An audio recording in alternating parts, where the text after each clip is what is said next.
Hello everyone, welcome back to our channel. तो मेरी और मेरी फैमिली की तरफ से आप सभी को मकर संक्रांति की ढेर सारी शुभकामनाएं। तो आज जो आपका टॉपिक होने वाला है वो होगा आहार विज्ञान यानी फूड साइंस। तो ये यूनिट 1 का टॉपिक है और यहाँ से भी क्वेश्चंस बहुत होम साइंस में देखने को मिलते हैं। इससे पहले मैंने होम साइंस का सिलेबस डिस्कस किया था और अगर आपने अभी तक नहीं देखा है तो प्लीज़ देख लीजिएगा, मैं डिस्क्रिप्शन में उसका लिंक दे दूंगी। एंड एक इम्पॉर्टेंट बात ये भी है कि अब वेट करके कोई फ़ायदा नहीं है। होम साइंस का ऑलरेडी पेपर हो चुका है और हम भी जानते हैं, जिसने भी पेपर दिया है उसको पता होगा कि उसने किस हिसाब से क्वेश्चन किए हैं। उम्मीद है पास होने की, नहीं है पास होने की, जो भी है बैठने से कोई मतलब नहीं है, क्योंकि फिर जुलाई में फिर पेपर की डेट आ जाएगी, जून जुलाई के आसपास। तो वेट करने का कोई मतलब नहीं है। तो इसलिए आप अगर तैयारी अच्छे से करना चाहते हैं, पूरा कोर्स करना चाहते हैं, तो आप मेरे इस चैनल से जुड़े रहिएगा। आपको mock test, PYQ based and जो भी टॉपिक्स होते हैं सिलेबस में, वो सारे कंप्लीट करवाए जाएंगे यहीं पे। तो इस टॉपिक से मतलब इस चैनल से जुड़े रहिएगा, ओके। तो आज जो इससे पहले मैंने एक वीडियो अपलोड की थी जिसमें मैंने बताया था, ये जो आपकी हैं देवीना सहाय की ये जो बुक है, जो आप PG में पढ़ते हैं, जब आप MA करते हैं तो ये बुक्स आपको मिलती हैं और यही बुक मेरे पास थी। तो मैंने सोचा आपको क्यों ना यूट्यूब में ये बुक का जो भी सार है वो पढ़ा दिया जाए, क्योंकि क्वेश्चन कर लेने से हमारा कॉन्सेप्ट क्लियर नहीं होता है, हमें पूरा एक्सप्लेनेशन देखना होता है। आगे जाके आप भी प्रोफेसर वगैरह बनेंगे तो आगे जाके कभी किसी को कोई टीचिंग करेगा तो कम से कम आपके पास एक्सप्लेनेशन होनी चाहिए। तो होम साइंस के जितने भी स्टूडेंट हैं, ये बुक अगर आप परचेज नहीं कर पाए हैं तो मैं यहाँ यूट्यूब में आपको फ्री में करवा दूंगी। आप आराम से इसको देख सकते हैं। बस आपका काम क्या है, आप सिर्फ देखो पूरा वीडियो, आप पूरा वीडियो देखो, बाकी सब मेरे ऊपर छोड़ दो, वो सब मैं कर लूँगी, ओके। तो चलिए आज बात करते हैं आहार विज्ञान यानी फूड साइंस की बात करते हैं। इसका देखते हैं थोड़ा सा डिफिनीशन यानी थोड़ी परिभाषा देखते हैं, परिचय देखते हैं। क्या होता है आहार विज्ञान, किसको कहते हैं फूड साइंस, है ना। साइंस में क्या होता है, साइंस का मतलब होता है एक खोज। साइंस मतलब क्या होता है, खोज, है ना।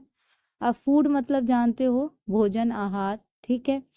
तो जैसे हमारा हमारी जो मनुष्य की मूलभूत आवश्यकता है वो क्या है, रोटी, कपड़ा और क्या है, मकान, है ना। हमारी मूलभूत आवश्यकता क्या है, रोटी, कपड़ा, मकान। हम क्यों इतना मेहनत कर रहे हैं, हम क्यों इतना स्टडी कर रहे हैं, हम क्यों जी जान से लगे हुए हैं गवर्नमेंट जॉब के लिए, क्यों लगे हुए हैं, इन्हीं नीड्स को पूरा करने के लिए। यही जो आपकी रोटी, आपका भोजन है, आपका कपड़ा है पहनने की नई नई चीज़ें, है ना। मकान है रहने के लिए, नए नए फ्लैट, अच्छी अच्छी जगह चाहिए घूमने के लिए। यही सब के लिए हम क्या करते हैं, इतना मेहनत करते हैं, अपने परिवार को एक अच्छी ज़िंदगी देने के लिए हम इतना मेहनत करते हैं। तो इसी नीड्स में से एक आती है आपकी रोटी, जिसको हम भोजन कहते हैं।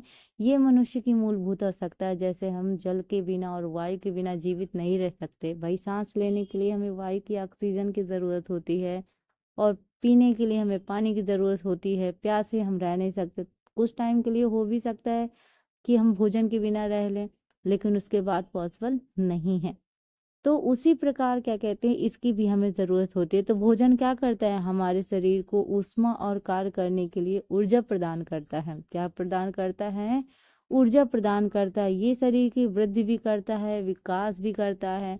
भोजन देखो, आप देखो कि जिसने भोजन नहीं किया है उसका शरीर देखो, और जिसने भोजन किया उसका शरीर देखो। मैं आपको 1-2 दिन खाना ना दूं तो उस हिसाब से आप काम कर पाओगे, जिसको मतलब लगातार भोजन मिल रहा है। पॉसिबल है, नहीं पॉसिबल है ना। क्योंकि आपकी बॉडी के अंदर वो एनर्जी ही नहीं बचेगी कि आप कोई कार्य कर पाओ। यानी एनर्जी का स्रोत कहाँ है, सोर्स कहाँ है, आपका भोजन है। आप भोजन करते हो तब आपके अंदर एनर्जी आ जाती है, तब आप एनर्जेटिक हो जाते हो, जल्दी जल्दी काम करना शुरू कर देते हो। लेकिन अगर आपने भोजन नहीं किया है, आप में किसी चीज़ की कमी है, तो आप धीरे धीरे चल भी रहे हो सकता है आप गिर भी पड़ो, है ना। तो भोजन क्या करता है, हमको कार्य करने की शक्ति देता है। हमारी कोशिकाओं की क्या करता है, मरम्मत करता है ना। हमारी कोशिकाओं की क्या करता है, मरम्मत करता है, रोगों से रक्षा करता है, ठीक है। और ये क्या करता है, पोषक तत्व, अगर हमारे शरीर में पोषक तत्वों की मात्रा उचित रूप में हो। मतलब ऐसा है कि पोषक तत्वों की अधिकता और पोषक तत्वों की कमी दोनों ही खतरनाक है हमारे बॉडी के लिए, क्योंकि पोषक तत्वों की अधिकता भी कुपोषण का शिकार हो जाते हैं हम लोग, और जो पोषक तत्व की कमी है उससे भी हम कुपोषण के शिकार हो सकते हैं। तो अगर अगर हम भोजन को संतुलित मात्रा में लें, ठीक है, या सीमित मात्रा में लें, उचित मात्रा में लें, उचित अनुपात में लें, तो क्या होगा, हमारे शरीर का विकास और वृद्धि होगी, है ना। अब देखो, मान लो जैसे आप कभी खाना खा रहे हो, अभी देखो पेट भर गया है, आप ओवरडोज लेते रहो, आपको वोमिटिंग हो जाएगी, आपको उल्टी हो जाएगी, है ना लो तो फिर भूख रहने में आपको चला नहीं जाएगा, आपका किसी काम करने में मन नहीं लगेगा, आपको थकान लगेगी, अभी कह दो कि बेटा पढ़ाई कर लो, शायद पढ़ाई करने में भी मन ना लगे। तो दोनों ही स्थिति में हमारे लिए क्या है, खतरनाक है। इसलिए हमें क्या करना है, उचित पोषक तत्वों का क्या कहते हैं अपने बॉडी में कंज्यूम करना है, और क्या करना है, साथ साथ में क्या करना है, हमें भोजन की संपूर्ण मात्रा लेनी है, यानी दाल चावल रोटी सब्जी हर चीज हमें उचित मात्रा में लेनी। ऐसा नहीं कह सकते भाई हमें अभी देखो आजकल इलाहाबादी लोगों को देखो तो दाल चावल बड़ा पसंद है, दाल चावल फेवरेट है, कि हाँ दोपहर के समय दाल चावल बनता ही बनता है ना। अब दाल चावल खा लिया भाई, चावल से कार्बोहाइड्रेट मिल गया, दाल से आपको प्रोटीन मिल गया, फिर अन्य पोषक तत्व तो कहाँ गए, यानी प्रोटीन कार्बोहाइड्रेट विटामिन खनिज लवण वसा, है ना, जल। जल तो चलो आप पीते ही हो, है ना, जल तो आप पीते ही हो। तो ये सारी चीजें हमारे बॉडी के लिए इम्पोर्टेंट है ना। तो भोज्य पदार्थों के अंतर्गत अनाज आते हैं, दालें सब्जी फल तिलहन सूखे मेवे मांस मछली अंडे दूध, है ना। ये सारी चीजें दुग्ध उत्पाद हो गया, मसाले, इन सभी का सेवन किया जाता है ना।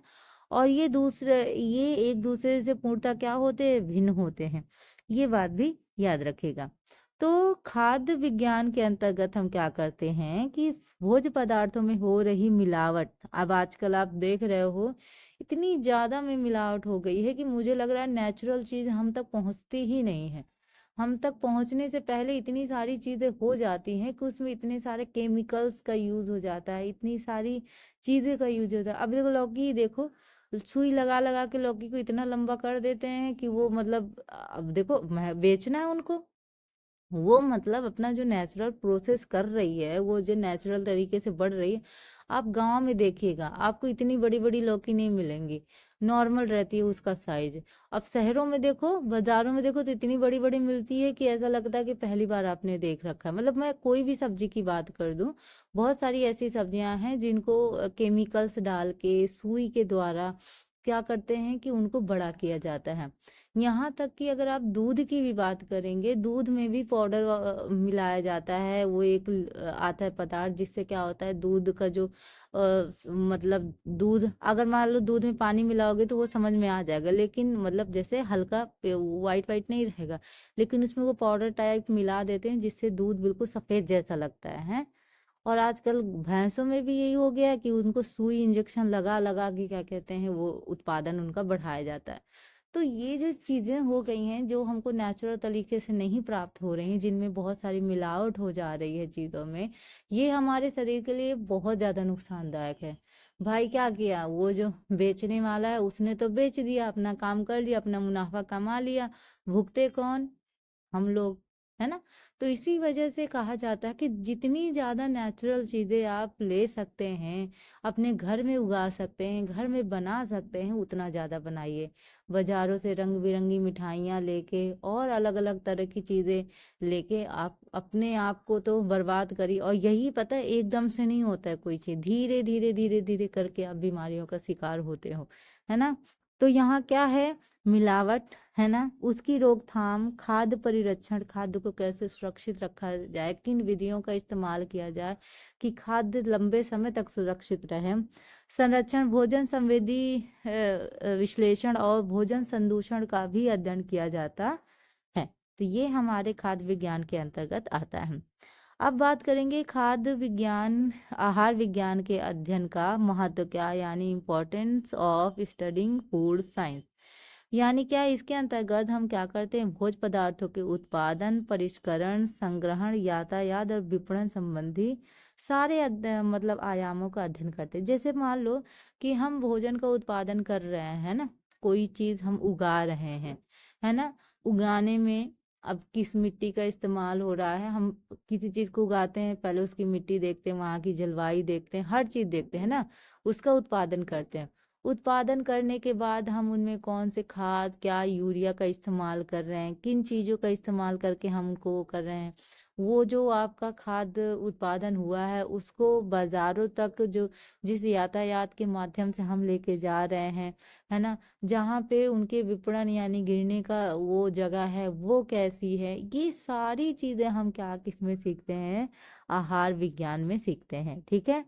तो खाद्य पदार्थों का परिष्करण, संग्रहण, उचित विवरण भी अत्यंत जरूरी है। इसके अध्ययन द्वारा अर्जित ज्ञान के प्रयोग से भोज्य पदार्थों में प्रसंस्करण और संग्रहण के दौरान हो रहे जो भी फिजिकल और केमिकल जो परिवर्तन होते हैं उनकी जानकारी हम प्राप्त कर सकते हैं। ठीक है। अब यहाँ पे जरूरी क्या चीज है कि आहार विज्ञान के अंतर्गत कुछ क्षेत्रों का अध्ययन किया जाता है। जैसे आप देखो, फूड केमिस्ट्री यानी खाद्य रसायन शास्त्र, ये क्या होता है, इसमें भोज्य तत्व की सामान्य जो भी संरचना है, उसका संगठन है, भौतिक और रासायनिक गुणों का क्या करते हैं हम, अध्ययन करते हैं। उसके जो फिजिकल और केमिकल जो क्वालिटी है उसका हम स्टडी करते हैं। ठीक है, ये चीज़ भी याद रखिएगा। नेक्स्ट बात करते हैं खाद्य विश्लेषण यानी फूड एनालिसिस। इसके अंतर्गत क्या होता है कि विभिन्न प्रकार के जो भोज्य उत्पाद हैं, जो खाने पीने वाली चीज़ें हैं, उनमें जो प्रयुक्त सामग्रियां हैं, जो भी मटेरियल्स हैं, उनमें भौतिक और रासायनिक आकलन हेतु कुछ सिद्धांत, कुछ थ्योरी, कुछ विधियां और कुछ तकनीकों का हम अध्ययन करते हैं। तो वो क्या होता है, खाद्य विश्लेषण होता है। खाद्य को समझना क्या होता है, एक तरह से खाद्य विश्लेषण होता है। यानी उनमें कौन कौन सी विधियां लगती हैं, कौन कौन सी सामग्रियों का प्रयोग होता है, ये सारा क्या है, खाद्य विश्लेषण है। नेक्स्ट बात करेंगे खाद्य सूक्ष्म जीवाणु विज्ञान यानी फूड माइक्रोबायोलॉजी। इस शाखा के अंतर्गत क्या होता है कि भोज्य संदूषण, यानी अगर आपका भोजन संदूषित हो गया है, विषाक्त हो गया है, एवं भोजन में सूक्ष्म जीवाणु के प्रभाव द्वारा उत्पन्न जो भी भौतिक और रासायनिक परिवर्तन होता है। देखो, अगर मतलब आपके भोजन में कई सारे जीवाणुओं का समावेश हो गया है या जीवाणु आ गए हैं, तो उनमें कोई ना कोई आपको परिवर्तन नजर आ जाएगा। जैसे आप देखो, गर्मियों में दाल वगैरह को देखो, तो दाल जब खराब हो जाती है तो ऊपर वाइट वाइट तरह का हो जाता है ना, तो हमको समझ में आ जाता है, उसके टेस्ट में चेंज आ जाता है। अगर आप खाते हो कोई भी भोज्य पदार्थ है, अगर वो खराब हो गया है, एक समय सीमा होती है ना। आप कुछ देखो, जो भी सूखी चीजें हैं वो लंबे समय तक हम स्टोर कर पाते हैं, लेकिन जो गीली चीजें हैं जिनमें नमी की मात्रा उपस्थित हो जाती है, उनको हम लंबे समय तक सेव नहीं कर पाते हैं, है ना।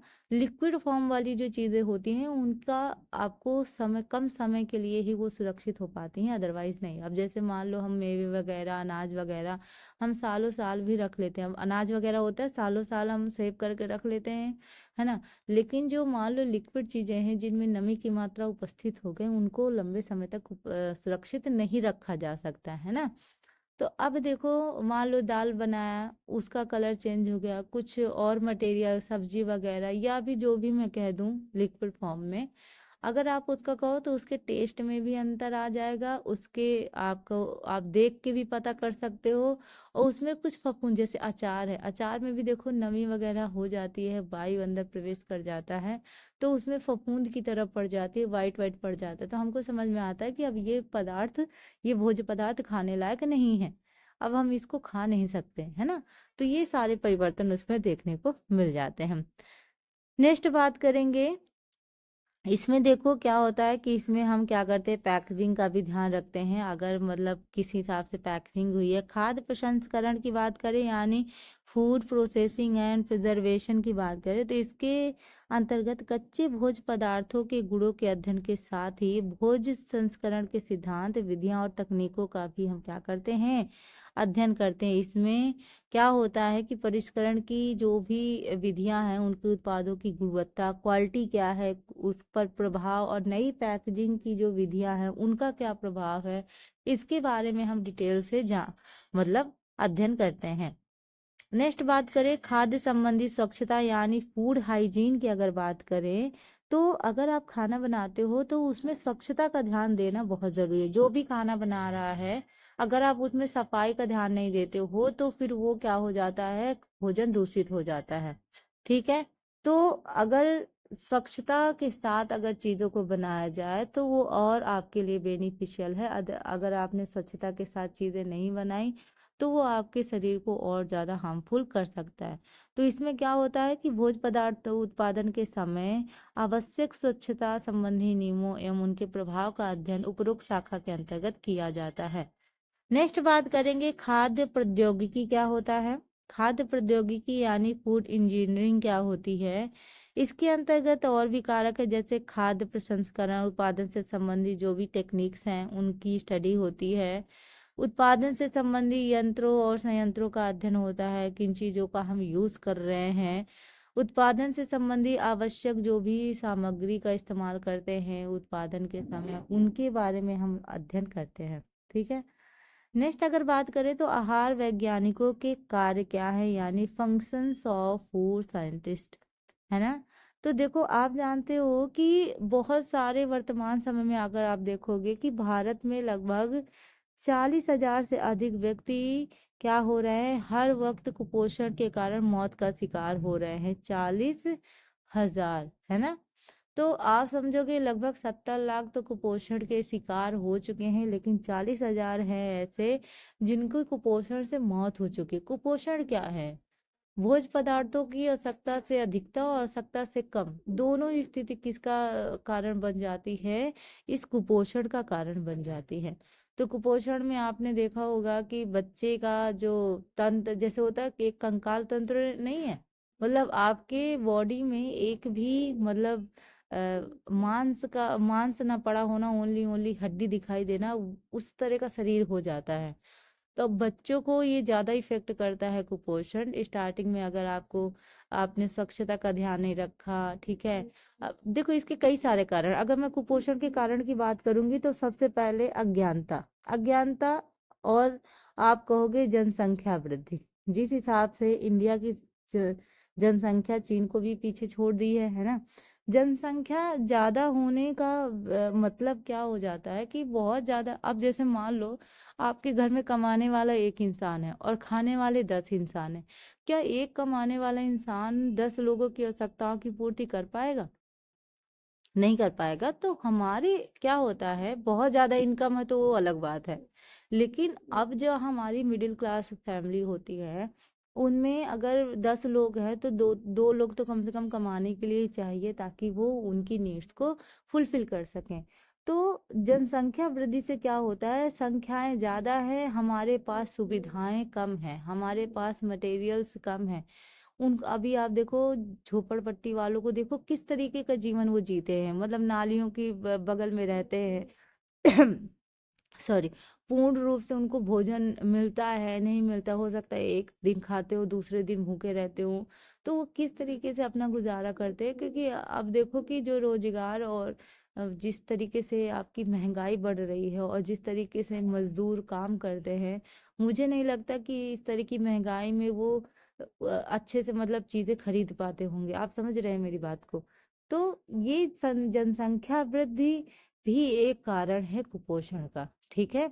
दूसरी बात मैं कहूंगी अज्ञानता। अज्ञानता मतलब क्या होता है, हमें नॉलेज नहीं है हमको क्या चीज खानी है, क्या चीज नहीं खानी है, क्या हमारे शरीर को किन चीजों की जरूरत है, किन चीजों की नहीं है।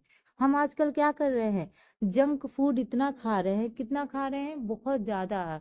बर्गर, डोसा, चाउमीन, पिज्जा, बस मतलब हमारा यही हो गया है। तो इन सब जंक फूडों से भी क्या होता है कि बहुत ज्यादा हमारे शरीर को नुकसान होता है। हम घर में हम मतलब फैशन समझते हैं इस चीज को, अरे पिज्जा खा लिया, बर्गर खा लिया, ओ वाह आज बर्गर खाया। ये फैशन नहीं है, ये एक तरह से बेवकूफ़ी है, क्योंकि आप जब जितना ज़्यादा जंक फूड खाओगे, आप मतलब उतना ही बीमारियों की तरफ बढ़ रहे हो, है ना। नेचुरल चीज़ें और जो आपके घर में जो चीज़ें हैं कभी कभी खा लेना, ठीक है, ओके। लेकिन अगर आप इसको रूटीन के बेस पे अगर आप कर रहे हो, ठीक है, तो फिर वो गलत है।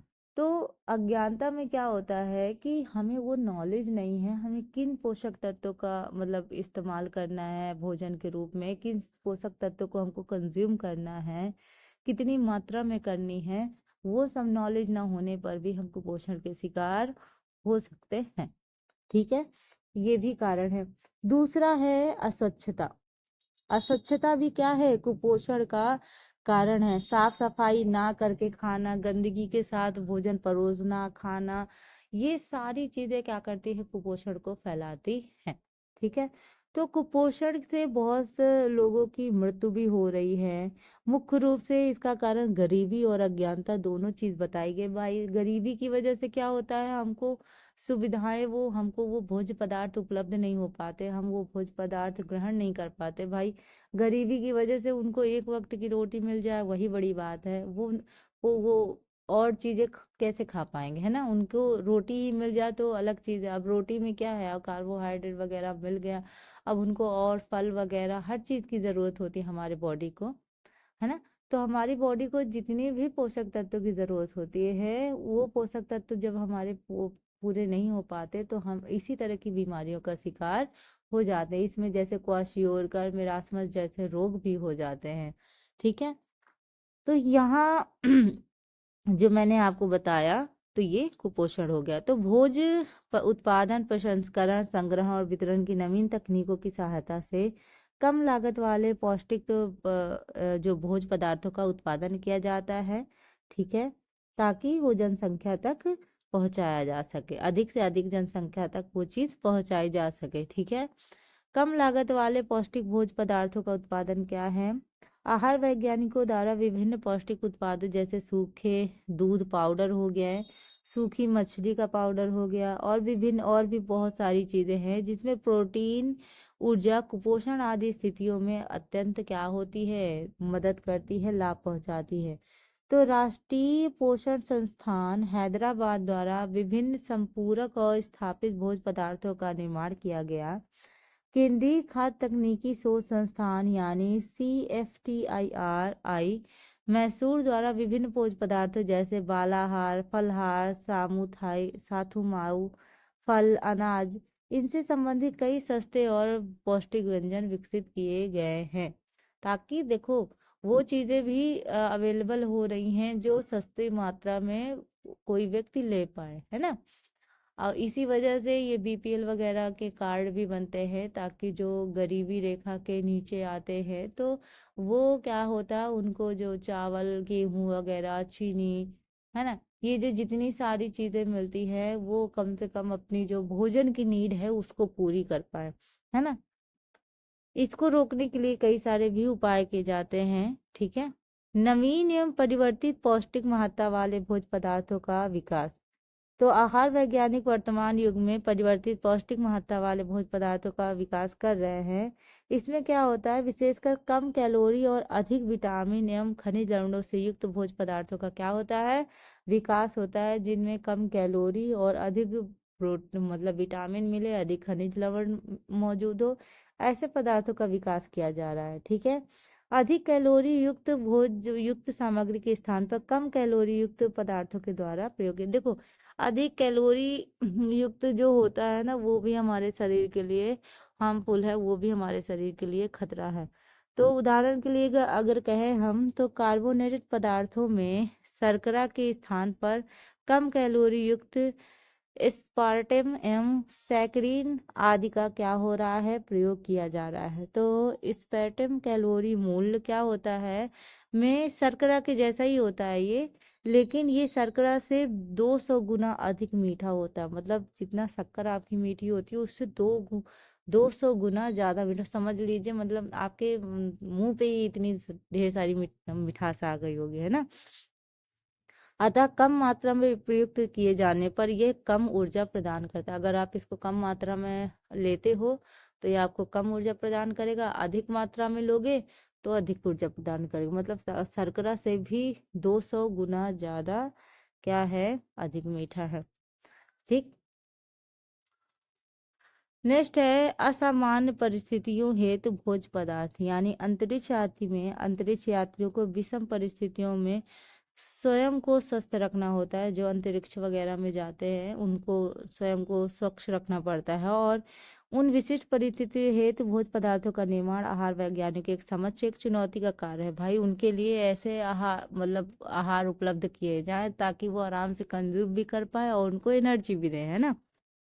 तो अंतरिक्ष में भारहीनता, वायु शून्यता और शारीरिक श्रम की कमी आदि समस्याएं देखी जाती। भाई आप अगर चंद्रयान 3 वाला अगर आपने देखा होगा, आप वैसे भी यूट्यूब में दिखते हैं 3D मॉडल पे, अगर आप देखो तो वहां पे वायुमंडल है नहीं, तो वहां पे हम जाते हैं तो हमारा शरीर का भार कितना कम हो जाता है, हम उड़ने लगते हैं जैसे बलून्स की तरह हम हो जाते हैं। तो उस हिसाब से चीजें बनाई जाती है ताकि वहां पे उनको क्या करे, मदद करे, है ना। नेक्स्ट बात करेंगे औद्योगिक स्तर पर नए उत्पादों का निर्माण। तो नवीन एवं परिवर्तित उत्पादों का सेवन सदैव उपभोक्ताओं की वरीयता रही है। तो आहार विदों द्वारा बाजार में बिक रहे उत्पादों में पोषक महत्ता एवं अन्य गुणवत्ता संबंधी परिवर्तन किए जाते हैं, जिससे उत्पादकों को अधिक रुचिकर और लाभदायक लग सके। अब देखो हम भोजन वो भी करना पसंद करते हैं जो देखने में भी अच्छी हो, टेस्ट में भी अच्छी हो, तो हम उसको बार बार लेते हैं, बार बार खाने का मन करता है। और जो मतलब देखने में भी अच्छी ना हो, टेस्ट में भी अच्छी ना हो, तो फिर उसको कोई छूता भी नहीं है ना। नेक्स्ट है आवश्यकता अनुसार भोज्य पदार्थों की पोषण महत्ता में परिवर्तन, यानी वर्तमान में आप देख रहे हो हार्ट अटैक से कितनी सारी मौतें हो रही हैं। यानी फिल्म स्टार से लगा के देखो, सिद्धार्थ शुक्ला वाला भी देखो हार्ट अटैक से ही मतलब डेथ हुई उनकी। तो यंग जनरेशन भी जो है ना वो बहुत ज़्यादा हार्ट अटैक से प्रभावित हो रही है। और अभी आपने देखा राजकुमार राव जो है, उन्होंने एक जो निकाला उसमें उन्होंने क्या कहा, नमक और चीनी और वसा को कम करने की बात की है ना। तीन चीजों को कम करने की बात की है, नमक, चीनी और वसा। चीनी हमारे लिए एक तरह से जहर का काम करती है, उसको सीमित मात्रा में लो तो ठीक है, उसकी मात्रा थोड़ा सा भी अधिक हुई तो वो हमारे लिए बहुत हार्मफुल है। बहुत ज़्यादा नमक का भी इस्तेमाल नहीं करना, और सबसे ज़्यादा तो आप अगर अभी भी इस्तेमाल कर रहे हैं रिफाइंड ऑयल का, ठीक है, रिफाइंड जो है अगर आप उसका इस्तेमाल कर रहे हैं तो अभी से छोड़ दीजिए, क्योंकि बहुत खतरनाक है। मतलब अगर आप कह दें तो ये चीनी और ये जो आपकी वसा है, ये आपकी कैंसर होती है, मतलब कैंसर फैलने का खतरा इसमें काफ़ी रहता है। तो शुद्ध सरसों का कच्ची घानी का जो ऑयल है उसका इस्तेमाल करें। अगर पिसवा सकते हैं तो वो तो बहुत अच्छी बात है भाई, जो नहीं पिसवा सकता वो बाजार से ही खरीदेगा, तो वहां से खरीदना है। सरसों का तेल और घी इस्तेमाल कीजिए। और जो आपका रिफाइंड वगैरह ऑयल है ये बहुत ज़्यादा नुकसान करता है। तो वर्तमान समय में हृदय रोग, मधुमेह, ठीक है, मोटापा बहुत ज्यादा फैल रहा है। फैल रहा है क्या, मतलब मोटापा फैलेगा ही है ना, बढ़ रहा है मोटापा। क्योंकि आप देखो कि अगर आप एक दिन भी खा लो और दूसरे दिन एक्सरसाइज ना करो तो आपको लगता है ओ, नेक्स्ट डे लगता है ओ मेरा वेट बढ़ गया क्या। तो वही दिक्कत है ना कि मोटापा तब नहीं आएगा, आप एक्सरसाइज भी नहीं करो मोटापा नहीं आएगा। लेकिन करना क्या उसके लिए होगा कि आपको ज्यादा फैटी चीजें नहीं कंज्यूम करनी है। और ऊपर से क्या है कि खाने के बाद तुरंत अगर कोई लेट जाता है तो भी दिक्कत होती है। खाने के बाद अगर आप 10 या 15 मिनट भी अगर आप टहल लेते हो तो वो खाना पच जाता है अच्छे से। उसके बाद अगर आप लेटते हो तो फिर आपका मोटापा नहीं बढ़ेगा। अदरवाइज अगर आप खा के ओ माय गॉड अब तो अब तो मेरे से चला नहीं जा रहा, तो फिर पक्का मोटापा बढ़ेगा। और लड़कियों में देखा ही है बहुत ज्यादा, ओ मम्मी मैं तो आज मोटी हो गई, तो फिर next day exercise gym join कर लिया। तो ये सारी चीजें क्या होती है, मोटापा भी बहुत खतरनाक होता है। जितना आप मोटे होगे आपको थोड़ा सा चला दिया जाएगा आप हांफने लगोगे, सांस रुकने लगेगी आपकी। तो ये सब नुकसानदायक है। और ये मुझे लग रहा है कि ये जो प्रेजेंट टाइम चल रहा है जिसमें लोग जंक फूड का इस्तेमाल ज्यादा करते हैं, इसमें मोटापा और तेजी से बढ़ता है। कोल्ड ड्रिंक वगैरह फैशन के लिए हो गया, लेकिन सबसे ज्यादा अगर बोलूँ तो वहां पे आपका जो चीनी है वो सबसे ज्यादा होता है, काफी ज्यादा मात्रा में आपको मिल जाता है। कैलोरी तो मिलती ही है लेकिन वो फिर फैट को भी बढ़ाता है ना। तो चीजें तो देखने में अच्छी लगती है, खाने में भी मज़ा आता है, लेकिन स्वास्थ्य के लिए जो नुकसानदायक है उसको हमको छोड़ना पड़ेगा, है ना। तो कम वसा एवं ऊर्जा युक्त पौष्टिक भोज्य पदार्थ उपभोक्ताओं की प्रथम वरीयता है। ठीक है। आहार विज्ञान के अध्ययन द्वारा विभिन्न भोज्य पदार्थों की पौष्टिक महत्ता और खाना बनाने के समय उन्हें बचाने का भी अध्ययन किया जाता है। ठीक है।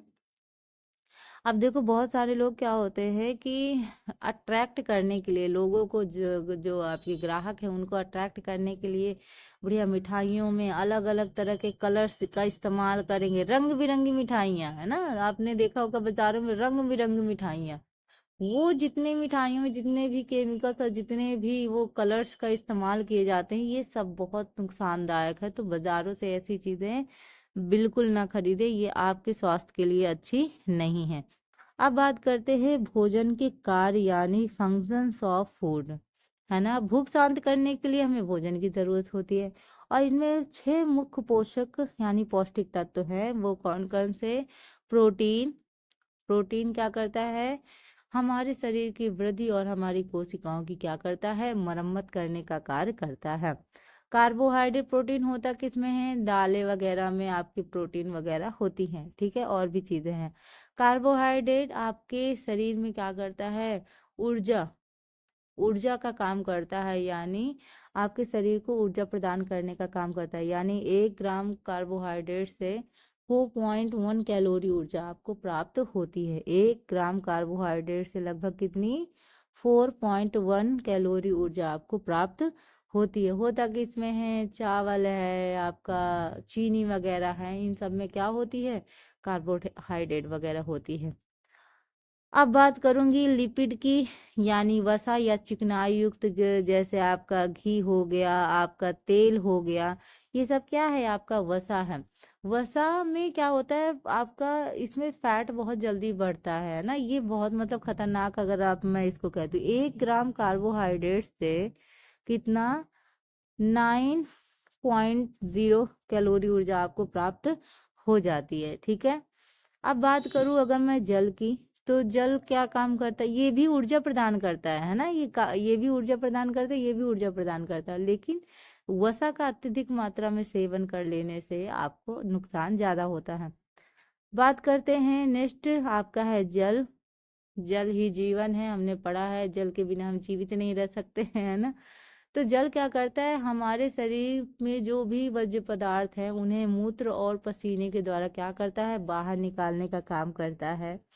और काम क्या करता है? हमारे भोजन को घुलनशील बनाने का काम करता है। हमारे भोजन को क्या बनाता है? घुलनशील बनाता है, ताकि वो जब पच जाए, मतलब घुलनशील हो जाएगा, मतलब आप अगर ठोस रूप में कोई भोजन लेते हैं तो वो अगर घुल के अच्छे से होगा तो अच्छे से पचेगा।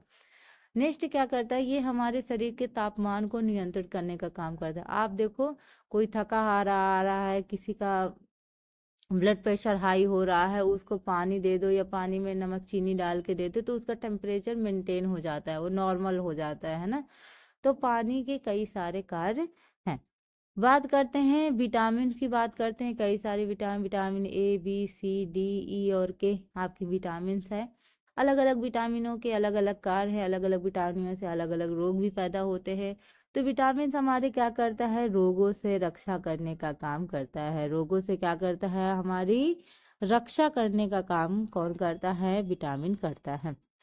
बात करते हैं मिनरल्स की, यानी खनिज लवण या लौह तत्व की बात करें, तो आजकल देखो स्कूलों में, गवर्नमेंट स्कूलों में ये जो आपके आयरन संबंधी गोलियां भी आती हैं, जिससे क्या हो सकता है, मतलब दिया जाता है लड़कियों को, ताकि वो जो लौह तत्व की, मतलब जो ब्लड की कमी है उसको पूरा किया जाए। हीमोग्लोबिन की मात्रा को बढ़ाने का कार्य करता है आपका खनिज लवण। तो ये रहे आपके भोजन के कार्य यानी फंक्शंस ऑफ फूड। कौन कौन से भोजन पोषक तत्व हमने पढ़े? 6 पोषक तत्व हमने पढ़े, जो बहुत इंपॉर्टेंट है। अब देखो इसके 4 भागों में विभाजित किया गया। भोजन की शारीरिक कार्य, पहला क्या है, भोजन का शारीरिक कार्य, यानी भोजन क्या करता है, हमारे शरीर निर्माण करने का कार्य करता है ना। यानी कोशिकाओं का, नई नई कोशिकाओं का निर्माण करना, जो कोशिकाएं टूटी फूटी कोशिकाओं की मरम्मत करना, ये सारे काम किनका होता है, भोजन का होता है। और ये किस पोषक तत्व के माध्यम से करते हैं, प्रोटीन, खनिज लवण और जल, इन सभी के माध्यम से क्या करते हैं, ये कार्य करते हैं। नेक्स्ट बात करते हैं ऊर्जादायक कार्य, यानी शरीर को ऊर्जा प्रदान करना। शरीर को ऊर्जा कौन से पोषक तत्व प्रदान करते हैं, कार्बोहाइड्रेट और क्या है, आपके वसा, शरीर को क्या प्रदान करते हैं, ऊर्जा प्रदान करने का कार्य करते हैं। यहाँ जैसे मैंने आपको बताया, ठीक है, 1 ग्राम कार्बोज, ठीक है, एवं प्रोटीन से 4 कैलोरी और 1 ग्राम वसा से हमें 9 कैलोरी ऊर्जा प्राप्त होती है। ऐसे ये वाले क्वेश्चन कई बार पूछे जा चुके हैं।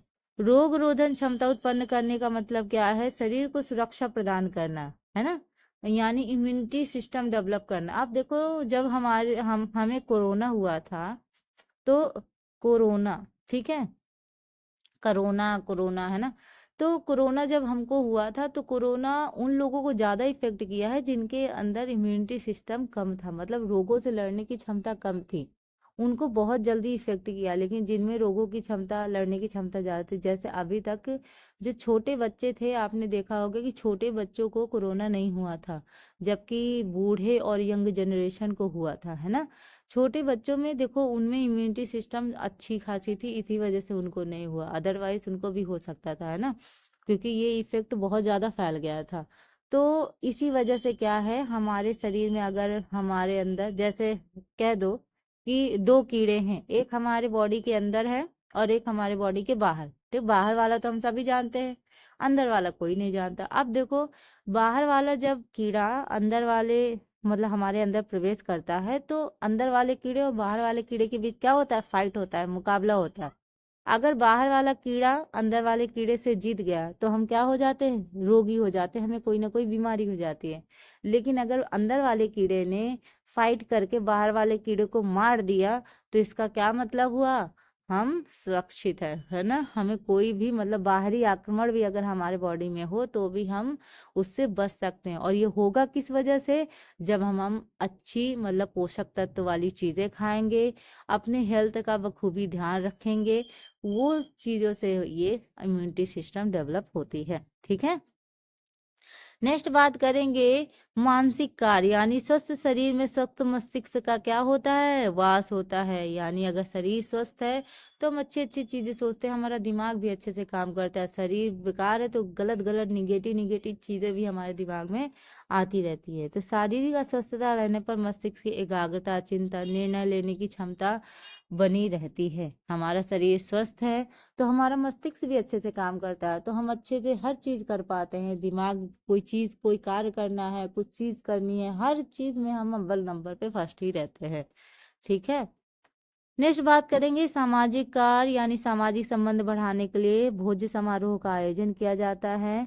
भारत तो अपने अतिथि सत्कार के लिए प्रसिद्ध है भाई, अतिथि देवो भव, है ना। प्रत्येक त्योहार और कार्यक्रम आदि पर परंपरागत खाद्य पदार्थों का निर्माण किया जाए। अलग अलग तरह की क्या हो जाती है, हम जब कोई भी सोशल गैदरिंग करते हैं या कुछ पार्टी वगैरह करते हैं, तो उसमें देखो हम अलग अलग तरह के व्यंजन बनाते हैं, है ना, भिन्न भिन्न प्रकार के व्यंजन बनाते हैं, लोग आते हैं, मिलते हैं। ऐसा नहीं है कि हम कहते हैं बेटा खाने के लिए आए हो, नहीं, बट ये क्या होता है, एक संबंध बनाने का तरीका होता है, इसी वजह से लोग आपस में मिलते हैं, वरना सब अपने अपने घर पे ही बने रहे, फिर मिलने का समय ही ना हो। तो ये इसी वजह से पार्टियां भी ऑर्गेनाइज की जाती हैं, ताकि हम एक दूसरे से मिल सकें, हमारा संबंध बेहतर हो सके, है ना। मनोवैज्ञानिक कार्य क्या है, भोजन मानसिक तनाव को क्या करता है, कम करके भावनात्मक रूप से आपस में क्या करता है, जोड़ता है।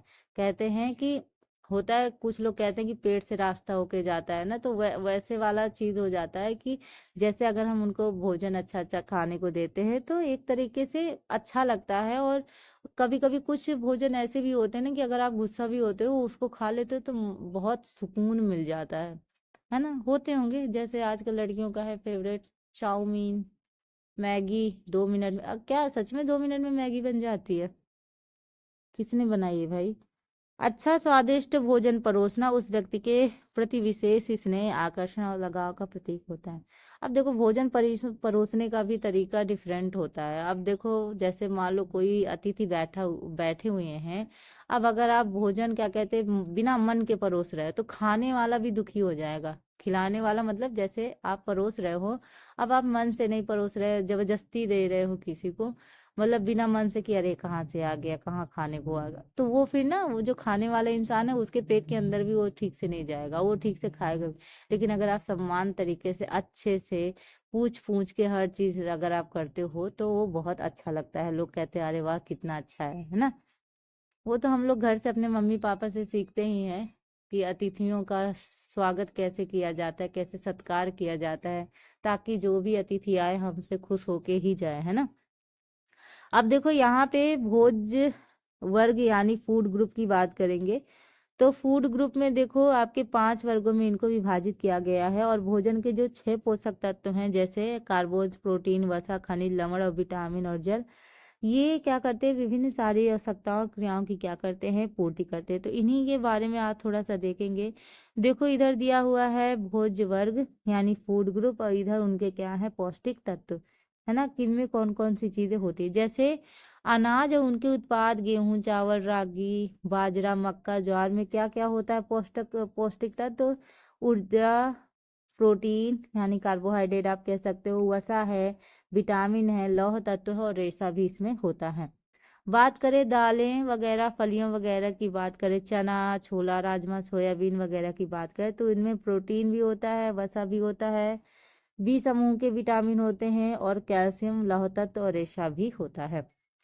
दूध और मांसाहारी भोज पदार्थ जैसे हो गया उसमें ऊर्जा यानी कार्बोहाइड्रेट भी, ठीक है, प्रोटीन, वसा, बी समूह के विटामिन, कैल्शियम और लौह तत्व होते हैं। बात करें फल एवं सब्जियों की तो कैरोटीन, विटामिन सी, बी समूह के विटामिन, लौह तत्व, रेशा होता है। हरी पत्तेदार सब्जियों की बात करेंगे तो विटामिन बी, फॉलिक अम्ल, कैल्शियम, कैरोटीन, लौह तत्व, रेशा। और अन्य सब्जियों की बात करेंगे जैसे गाजर, बैगन, भिंडी, गोभी, प्याज, तो इसमें कैरोटीन, फॉलिक अम्ल और कैल्शियम और रेशा होता है, ठीक है। और अगर हम घी तेल वगैरह की बात करेंगे, किसकी बात करेंगे, घी तेल वगैरह की बात करेंगे तो इसमें भी क्या होता है, शक्कर समूह की भी बात कर ले तो वह ऊर्जा होगी यानी कार्बोहाइड्रेट, वसा, आवश्यक वसी अम्ल वगैरह इसमें होता है। तो देखो अमेरिका के नेशनल रिसर्च काउंसिल ने भोज्य पदार्थों को 7 आधारभूत समूह में बांटा है, जिन्हें 7 आधारित भोज्य समूह कहा जाता है। अब देखो ये कौन कौन से हैं। प्रथम समूह में कौन कौन से आते हैं, हरी पीली सब्जियां जो विटामिन ए, बी, सी और लोहे के अच्छे साधन एवं समूह में आते हैं। बी समूह की बात करेंगे यानी द्वितीय समूह की बात करेंगे तो इसमें विटामिन सी, विटामिन सी किनमें होता है, जो खट्टे पदार्थ होते हैं उनमें विटामिन सी होता है, जैसे रसीले फल, आंवला, अमरूद, ताजी सब्जियां वगैरह, इनमें होता है विटामिन सी। तृतीय समूह की बात करेंगे तो वह सब्जियां व फल जो प्रथम एवं द्वितीय समूह में नहीं आते, जो अभी तक हमने पढ़ा है उसमें अगर नहीं आ रहे हैं वो वाले आएंगे तृतीय में, जैसे सेब, खरबूजा, केला, लीची, फालसे, बैगन, करेला, खीरा, ककड़ी वगैरह। बात करें चतुर्थ समूह की बात करेंगे तो दूध और दूध से बने जो भी पदार्थ है वो चतुर्थ समूह में आते हैं। पंचम समूह की बात करेंगे तो प्रोटीन के उत्तम साधन, प्रोटीन का सबसे अच्छा जो साधन है जिनसे हमें प्रोटीन ज़्यादा मात्रा में मिलती है, मांस है, अंडे हैं, दालें, मेवे वगैरह। षष्टम समूह में कार्बोज के अच्छे साधन जैसे अनाज, ब्रेड, चावल वगैरह हो गए। और सप्तम समूह में चर्बी युक्त भोज पदार्थ जैसे मक्खन, घी, तेल वगैरह, ये सारे आते हैं। तो ये क्या थे, अमेरिका के नेशनल रिसर्च काउंसिल ने जो 7 भोज्य समूह दिए हैं वो उनमें है, ठीक है। यहाँ देखो बहुत अच्छे से बताया गया है कम खाएं और अधिक खाएं। देखो कम खाने में क्या आया है, कम खाने में देखो वसा, तेल, शर्करा, नमक कम मात्रा में प्रयोग करें। वसा मतलब तेल, घी वगैरह, ठीक है, घी का इस्तेमाल कर सकते हो, जो रिफाइंड तेल है बहुत ज़्यादा मात्रा में भी नहीं। शर्करा, चीनी और नमक का आपको कम मात्रा में प्रयोग करना है। अधिक खाने वाली चीज़ें अनाज, गेहूं, चावल, ज्वार, बाजरा, 5-7 सर्विसेज रोज, है ना, आप ले सकते हो। भोज वर्ग जल और सब्जियां वगैरह, मांसाहारी भोज दूध, अंडा, चीज वगैरह भी आप ले सकते हो, है ना। सबसे ज्यादा मात्रा में आप इसको, फिर इसको, फिर इसको, और फिर सबसे कम क्या है, इसको, है ना।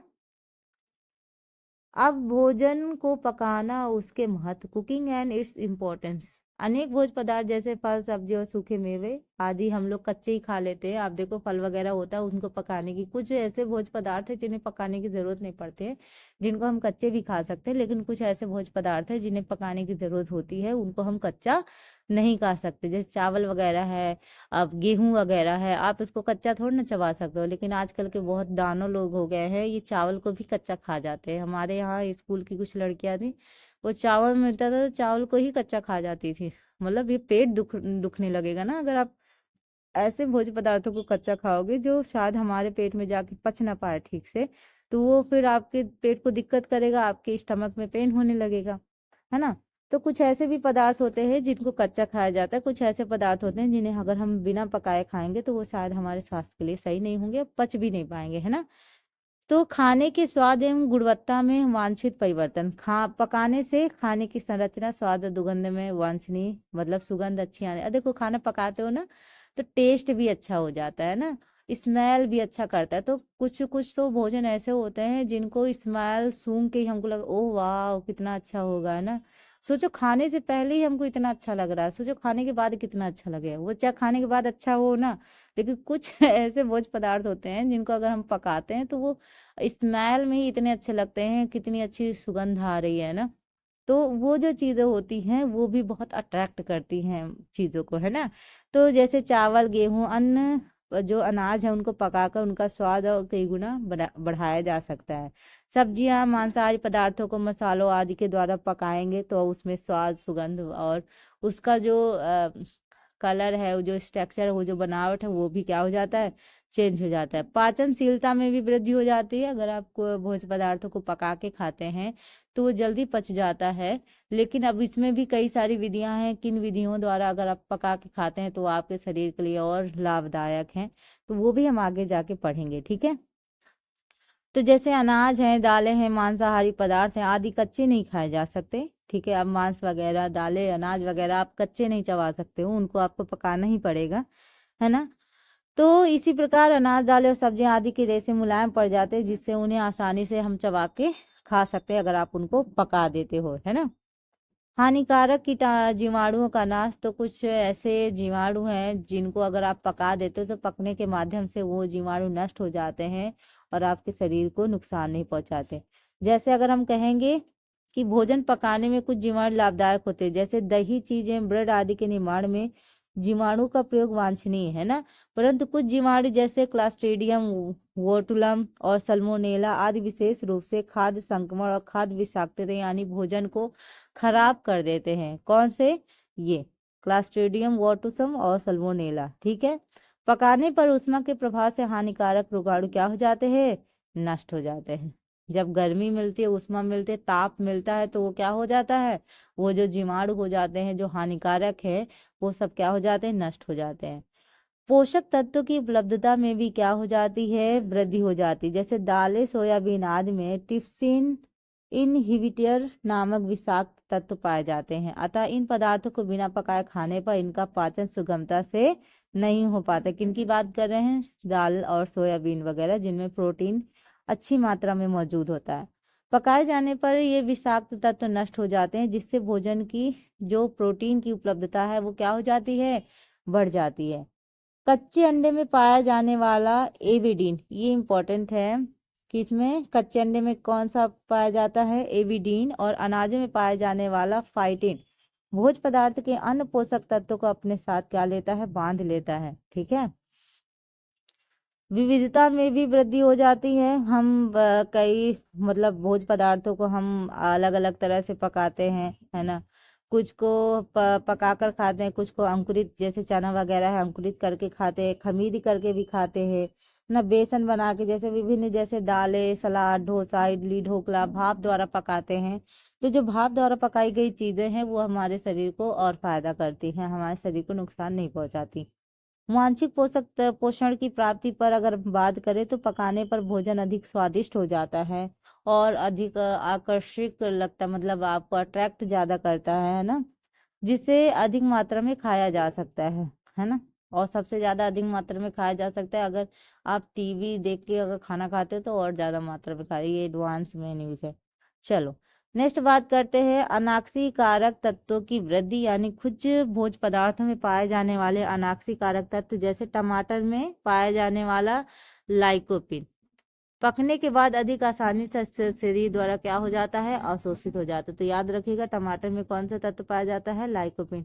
होम साइंस में अगर आपने देखा होगा प्रीवियस ईयर क्वेश्चन, तो ये क्वेश्चन मिलान के थ्रू पूछा गया था कि टमाटर में कौन सा तत्व पाया जाता है, तो यहाँ ऑप्शन है लाइकोपिन। यही सब मतलब ये थ्योरी में जो मैं पढ़ा रही हूँ आपको, तो ये बीच बीच में ऐसी इंपॉर्टेंट चीजें हैं जिनको अगर आपने मिस कर दिया तो समझ लो गया फिर। नेक्स्ट बात करते हैं जल में घुलनशील तत्व जैसे बी समूह के विटामिन और विटामिन सी आदि पकाए जाने पर पानी में घुलकर क्या हो जाते हैं, व्यर्थ हो जाते हैं। भोजन पर ऊष्मा के प्रभाव, ऊष्मा मतलब क्या होती है, गर्मी, और ऑक्सीकरण से विटामिन सी, थायमिन और विटामिन ए की कुछ मात्रा क्या हो जाती है, नष्ट हो जाती है। तो बहुत सारी चीजें ये भी होती हैं कि भोजन पकाने के बाद भी बहुत सारे जो पोषक तत्व होते हैं वो नष्ट हो जाते हैं, है ना। भोजन पकाने पर भोज्य पदार्थों के प्रोटीन स्कंदित हो जाते हैं, जिसमें उसमें पाए जाने वाले अमीनो अम्ल की संख्या में क्या हो जाती है, कमी हो जाती है। तो ये रहे कुछ इम्पोर्टेंट चीज़ें। हम नेक्स्ट डे में नेक्स्ट टॉपिक पढ़ेंगे, हम पढ़ेंगे फूड का वर्गीकरण देख लेंगे, और भी बहुत सारे टॉपिक्स हैं, तो धीरे धीरे करके हम कंप्लीट करेंगे। तो आई होप आपको ये वीडियो पसंद आई होगी। अगर आपको अच्छी लगे तो लाइक शेयर एंड सब्सक्राइब करें। Thank you for watching.